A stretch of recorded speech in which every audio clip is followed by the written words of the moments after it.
Assalamualaikum warahmatullahi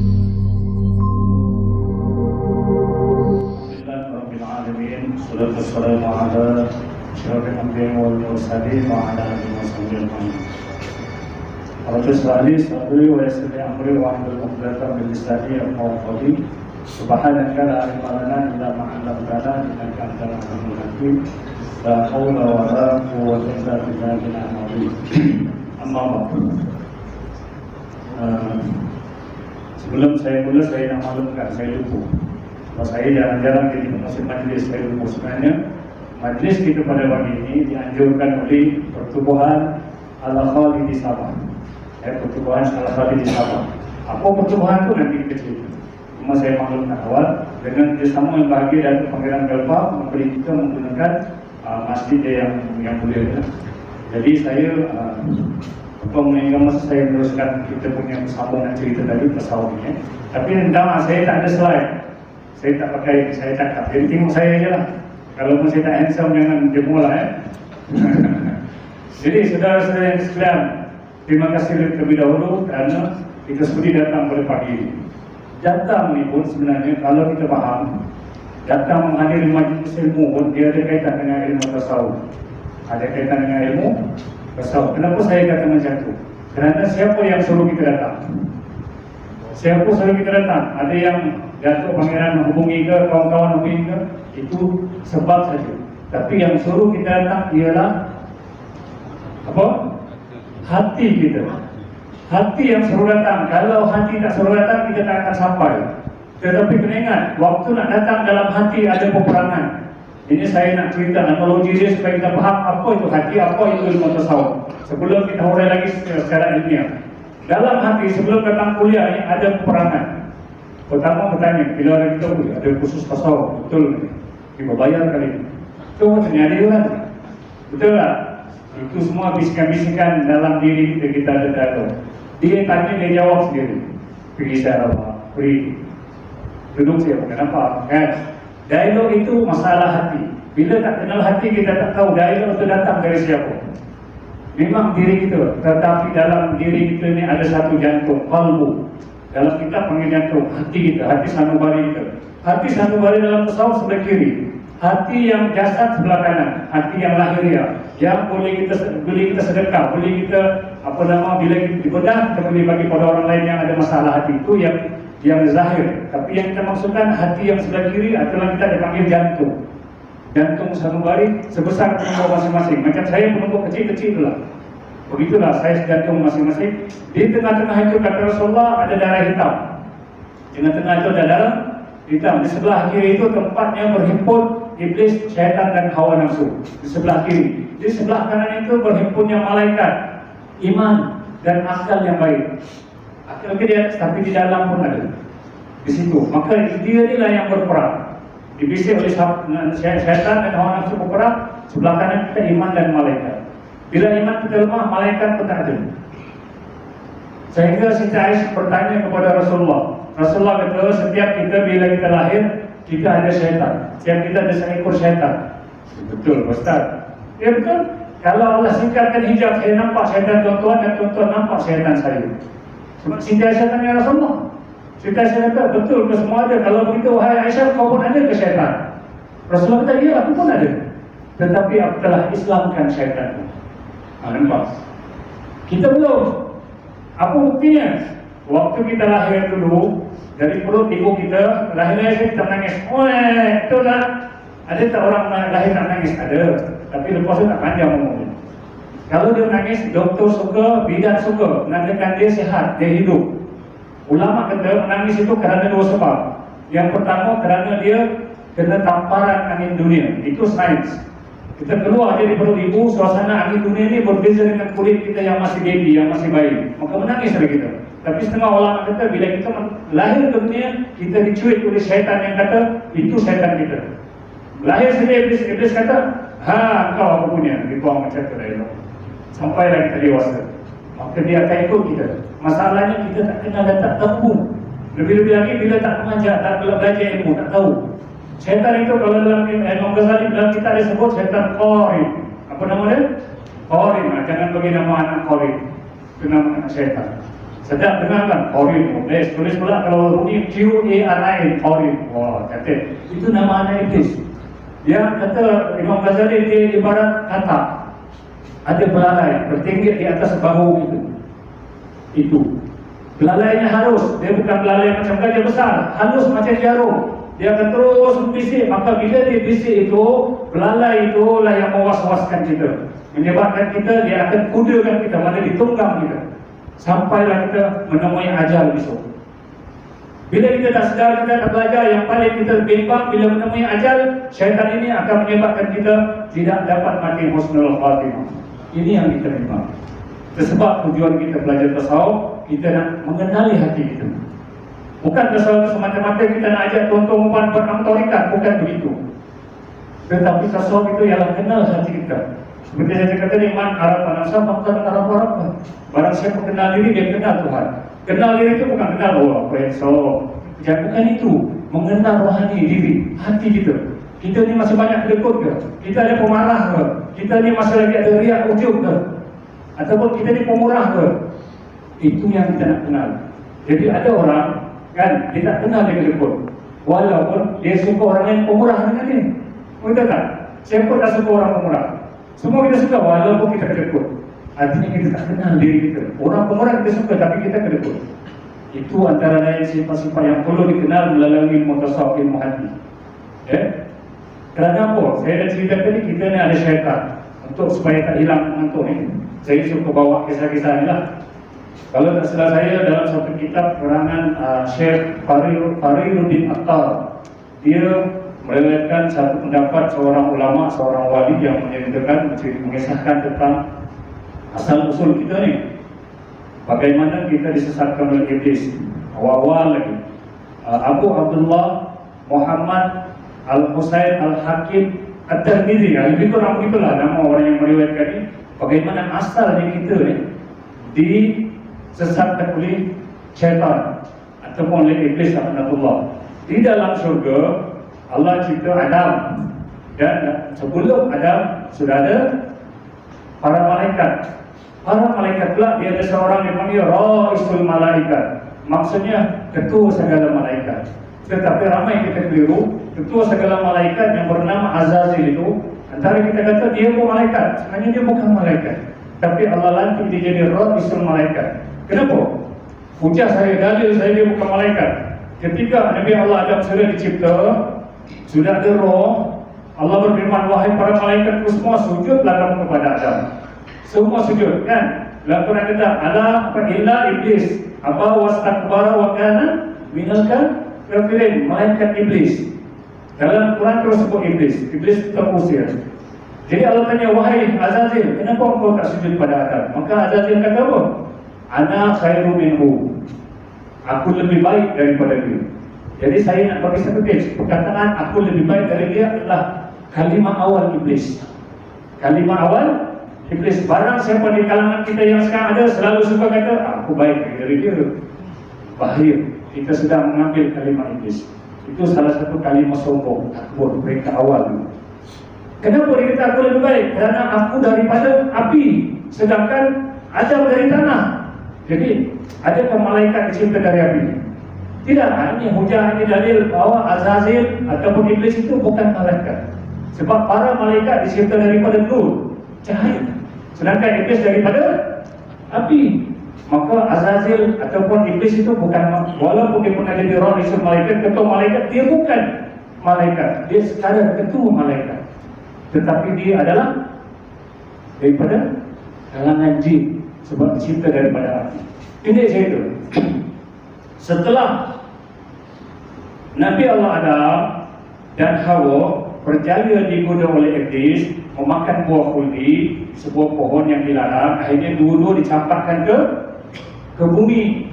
Dicampakkan ke bumi. Diriwayatkan dalam satu kisah, iblis ini dia bila turun ke bumi, dia jatuh di laut. Bila dia jatuh di laut, makhluk pertama yang dilihat apa? Ada apa di laut? Nelayan tahu, di laut ada apa?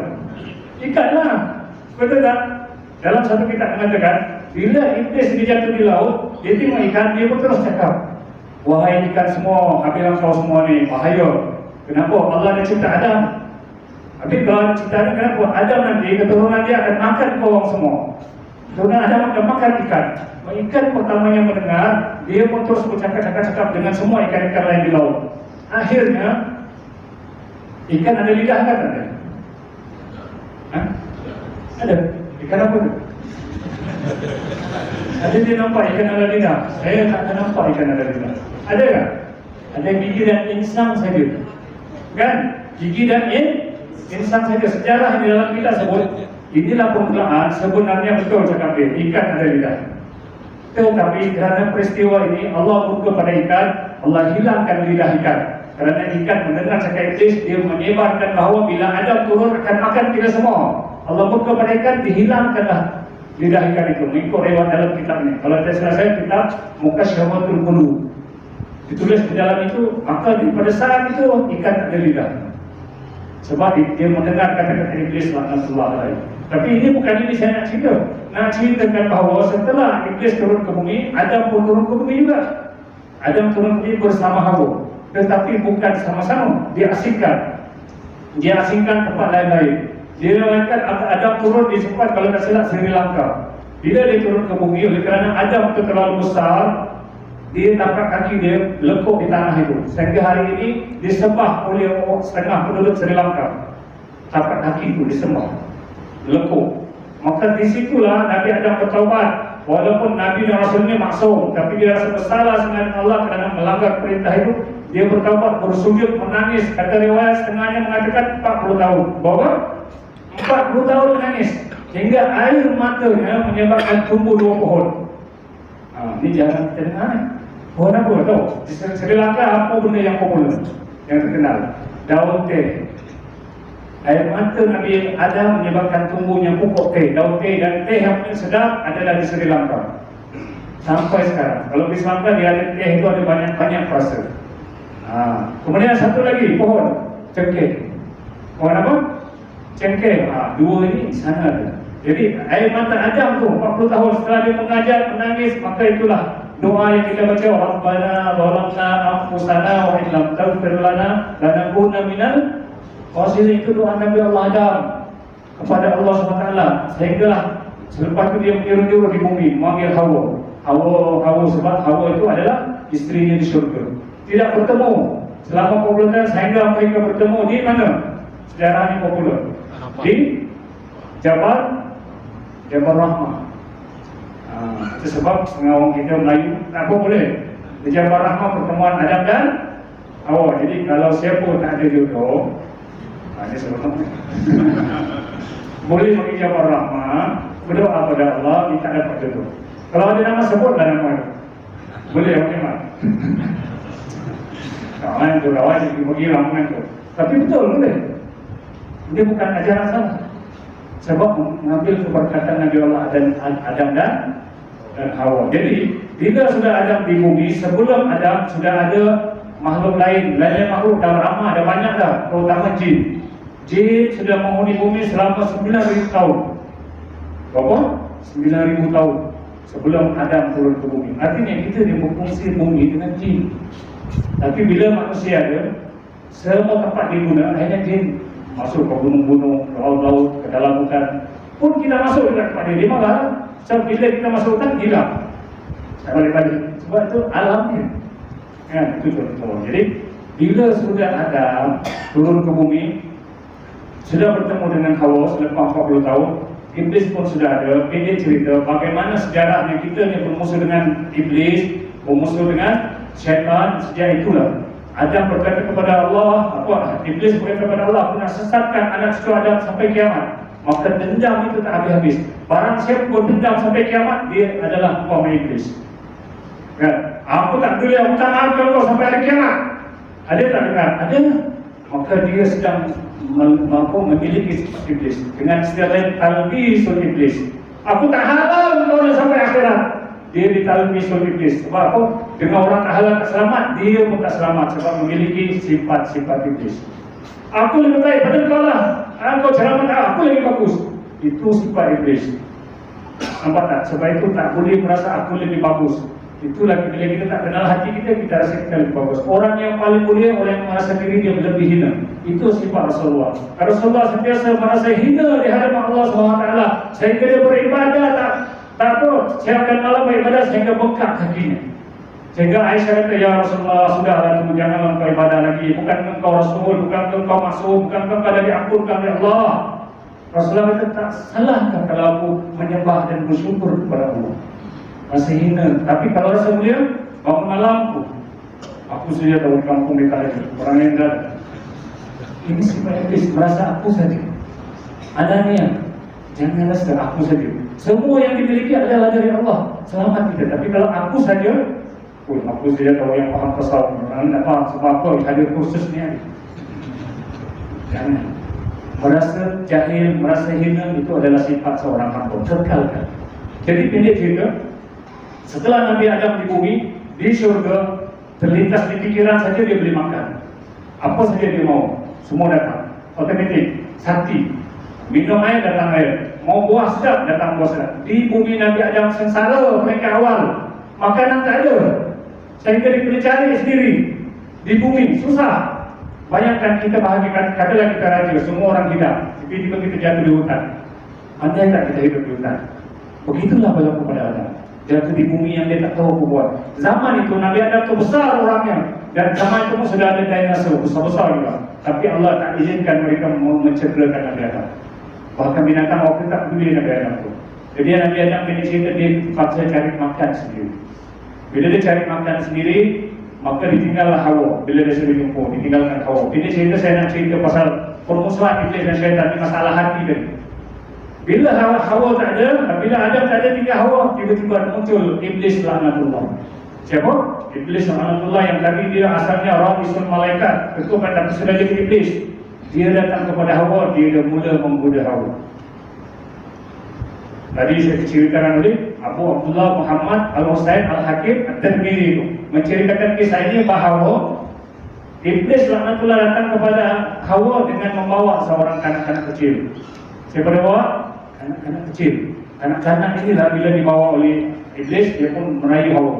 Wahai Hawa. Hawa kenal dia, terkejut. Kau iblis, buat apa kau datang? Nanti Adam bawa. Kau laknatullah. Tolonglah aku Hawa, aku pun macam Adam juga. Aku nak sekejap lagi aku nak keluar bumi, lebih kurang itulah dialog dia. Aku nak keluar ni, aku cari makan. Ini anak kecil aku, tolonglah jaga. Tolonglah jaga anak aku ni.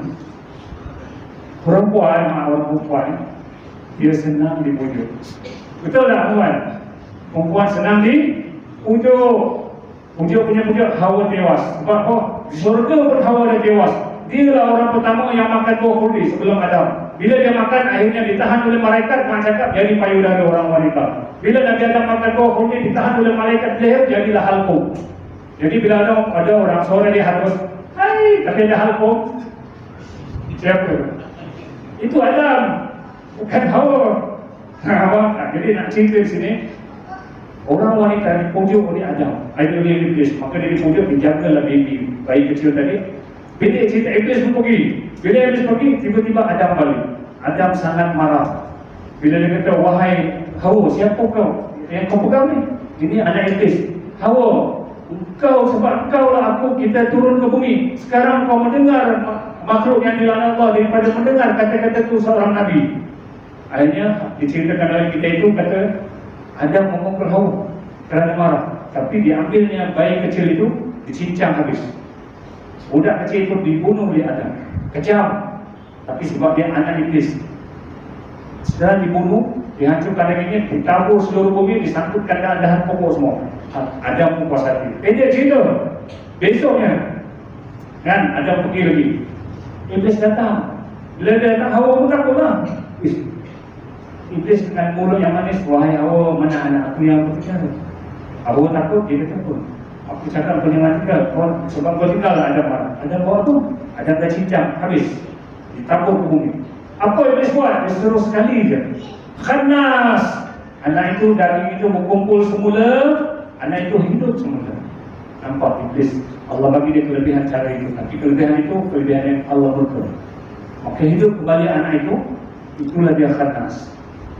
Qul a'udzu birabbin nas, malikin nas, ilahin nas, min syarril waswasil. Inilah khannas yang disebut anak iblis dalam Quran. Yang kita baca kita tak tahu maksud khannas itu. Yang mewas-waskan itu dalam. Ini cerita 3 kali berlaku begitu. Setelah dipujuk, Hawa ini dipujuk sampai 3 kali.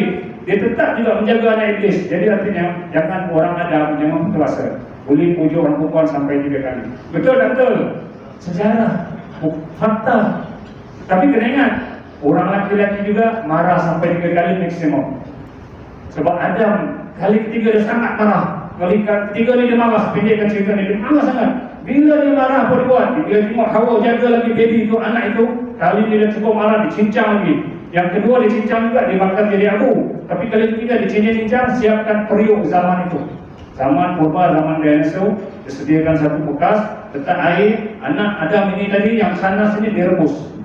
Bila direbus dagingnya sudah masak, Adam dan Hawa makan daging itu. Daging anak iblis yang namanya khannas. Siapa? Khannas dimakan oleh Adam dan Hawa. Bosok sedap. Bila iblis datang, Adam sudah pergi cari makan.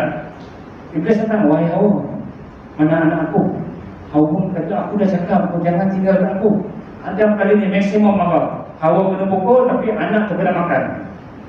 Anak aku kau makan? Iblis, ya. Apa sebab apa kata iblis? Iblis tergelak. Sebenarnya itulah tujuan aku, wahai Hawa. Itulah tujuan aku tinggalkan anak aku pada engkau. Aku nak biarlah keturunan aku kekal dalam tubuh Adam sampai ke hari ini. Itulah semuanya ada pada kita. Khannas namanya. Ataupun qarid itu. Dan ada khannas. Yang ini walaupun dia bunuh hebat, buang jin orang sakit, yang ini tak akan hilang dalam diri dia. Selagi dia tak kenal diri dia, selagi dia tak cucikan hati dia, khannas tetap bertapak dalam diri. Walaupun pencerahan hebat, walaupun ustaz hebat, imam hebat, khannas tetap ada. Dan was-was tetap akan berlaku. Tak akan khusyuk solat kalau tak boleh atasi khannas. Itu tujuan belajar tasawuf. Kenal diri. Man araf nafsa faqad araf warafah. Barang siapa kenal hatinya, maka baru dia tahu macam mana cara mengubah hati. Tasawuf adalah ilmu jalan mengubah hati. Hari ini ada orang perkelingkihkan tasawuf. Buat apa nak tasawuf cukup kalau belajar syariat. Buat apa nak zikir banyak-banyak. Baca Quran 3 kali sama macam baca Quran satu juzuk asal-asal satu Quran. Buat apa susah? Ada orang kata betul, itu pun hadis Rasulullah, saya tak salahkan. Tetapi kalau tuan-tuan nak kenal Allah, bukan itu cara ini. Bolehlah kita hari baca Quran, kalau Allah sama 3 kali cukup, dapat pahala baca Quran, pahala saja. Tetapi khannas tak laris. Faham tak kita? Kenapa Rasulullah boleh Islamkan iblis yang ada pada dia? Kerana hati dia bersih, hati dia penuh dengan ingatan Allah. Ini sunnah terbesar Rasulullah SAW. Itu Rasulullah tak pernah lupakan Allah. Itulah sunnah paling besar yang orang lupakan hari ini. Tapi kalau sebut sunnah, orang kata Rasulullah kahwin 4. Kita lupa sunnah terbesar Allah. Ingat Allah, sunnah terbesar Rasulullah. Dia tak pernah lupa Allah dalam hidup dia. Inilah kita perjuangkan. Kenapa kita selalu ceramahkan laqad kana bi Rasulullah wasun hasanah. Sampai situ saja ayat itu. Sedangkan ayat itu di ujungnya dia wa zakarallahu dzikran katsira. Nabi itu contoh dia banyak mengingati Allah. Yang itu tidak ramai ustaz-ustaz nak ceritakan. Sebab ustaz itu pun mengatakan lalai dari iman Allah. Tuan-tuan, puan-puan, orang yang lalai tak akan selamat nazar. Orang lain lalai tak akan dapat su'ur khatim, tak akan dapat husnul khatim, melainkan rahmat Allah saja. Kenapa? Kerana maqala la ilaha illallah, barang siapa yang akhir kalamnya, akhiru kalam la ilaha illallah Allah, maka dia husnul khatimah. Tapi macam mana nak sebut Allah kalau ketika hidup Allah tak sebut, tak kenal pun. Sembahyang sekadar asas saja. Macam 10 tahun, 20 tahun, 30 tahun kita solat, sudah kenal ke Allah? Sudah makin hampirkah? Bila Allahu Akbar, terasakah Allah itu dalam diri kita? Bergetarkah hati kita menyebut Allah dengan menyebut diri, dengan menyebut tiang? Sama saja. Ini tujuan belajar tasawuf.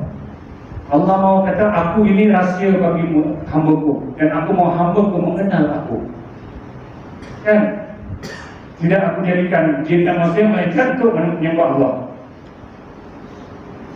Itu perintah Allah. Tetapi sebenarnya menyembah itu mengenal, menyembah yang dikenal. Macam mana nak sembah sesuatu yang tak kenal? Jadi ini tujuan saya bagi tuan-tuan, motivasi untuk kita semangat. Kenapa nak belajar tasawuf? Memang mereka awal macam dihuraikan Ustaz Rahman itu ilmiah, memang agak berat, tetapi itulah tujuannya. Ilmu yang kita faham walau berat, makin lama makin ringan. Lagi-lagi kalau kita faham dia jadi budaya hidup kita makin ringan. Artinya dengan istilah yang lain saya nak terangkan di sini, tuan-tuan, saudara-saudara yang hadir pada hari ini, apa hukum memiliki sifat mazmumah?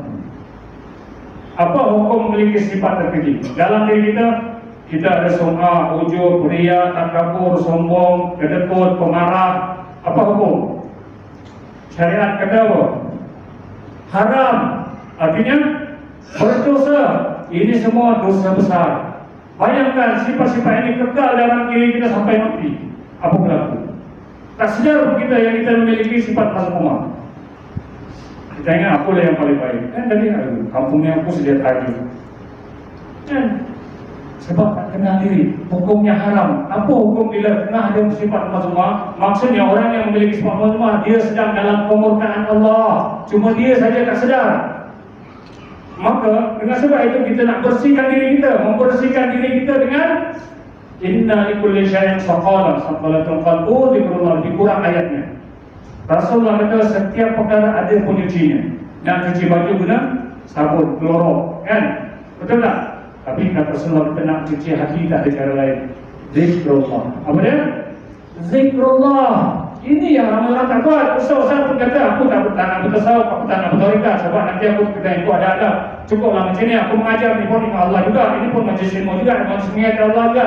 Betul, kita tak kata salah. Tetapi ini majlis zikrullah umum, tidak meningkatkan makam dan darjat dalam hati kita, tidak dapat menghalau iblis dalam diri kita. Bahkan tukang ceramah pun kalau ketika itu bersarang iblis dalam hatinya, dia pun termasuk orang yang dilaknat Allah. Sebab dia bangga, aku pandai, aku ada ilmu. Ini semua yang aku tidak faham, bodoh. Sebab tak kenal diri, tak kenal hati. Maka ini tujuan belajar ilmu tasawuf. Ini tujuan belajar ilmu tarekat. Sebab dalam bila sebuah tasawuf kita tak boleh lari, kita kena faham, kena belajar tarekat. Tarekat itu senang cara ini, Ustaz Rahman terang tadi. Saya ringkaskan senang tarekat itu satu jalan yang sistematik untuk kita hampir kepada Allah. Ada jalan-jalan yang ada kaedah-kaedahnya yang mudah, tetapi orang akhir zaman disusahkannya. Bahkan bila sebut tarekat mereka sesat. Betul tak betul? Ramai orang takut disebut tasawuf, tasawuf. Kan? Ada orang pula berfikir, Ustaz, mana tasawuf zaman Rasulullah? Tadi dia terang tak? Memang saya kata ya betul, zaman Rasulullah ada tasawuf. Sebab istilah itu zaman Syekh Junaid Baghdadi. Dia mengatakan memulakan perkataan tasawuf. Zaman Rasulullah ihsan, anta'budallaha ka'annaka tarahu, itu lahir. Zaman kita memang kita mudahkan ulama usul tasawuf supaya senang. Maka kalau ini kita tahu, kalau beginilah jalan tasawuf, kalau beginilah yang dimaksudkan tarekat, dia jalan untuk bersihkan diri. Apa hukum tadi memiliki sifat mazmumah? Haram. Kalau kita membersihkan sifat mazmumah, membersihkan hati, apa hukum? Memiliki sifat mazmumah haram, artinya membersihkan hati wajib. Wajib bagi setiap kita membersihkan diri. Dalam ilmu tasawuf kalau begitu, tak ada cara lain nak bersihkan hati melainkan zikrullah. Artinya dalam ilmu tasawuf, dalam amalan tarekat, membersihkan hati itu wajib, berzikir itu jadi wajib. Sebab ma la yatimul wajib illa bihi bahwa wajib. Sesuatu perkara itu kalau dengan perkara itu yang wajib itu baru selesai, maka itu pun jadi wajib. Contoh, nak ambil uduk ada air, buat telaga ada air, wajib. Sebab dengan telaga baru boleh ambil uduk. Zaman sekarang paip, nasihatkan paip itu ada air, wajib buat paip. Sebab dengan ada paip itu baru uduk. Uduk itu jatuh, hukum wajib, baru boleh solat yang wajib. Maka begitu juga, kalau jalan membersihkan hati itu wajib, maka berzikrullah itu jatuh wajib. Ada orang yang sufi, orang tasawuf, para wali Allah, mereka menganggap berzikir itu wajib. Sebab dengan tidak berzikir, hukum ingat Allah, kalau tak ingat Allah jadi apa? Lalai. Imam Ghazali kata, orang yang lalai, orang yang tak ingat Allah. Kalau begitu kita kata, termasuk saya, berapa kali sehari kita ingat Allah? Cukup kan? 24 jam yang waktu ingat Allah. Sembahyang pun tak ingat Allah. Allahu Akbar. Wih, malam tadi pula kalah, menang sama Sri Lanka. Contoh. Ingat Allah tu apa tu? Muslim Allah Akbar ni, mau habis sudah cerita Quran. Gambar imam panjang ayat.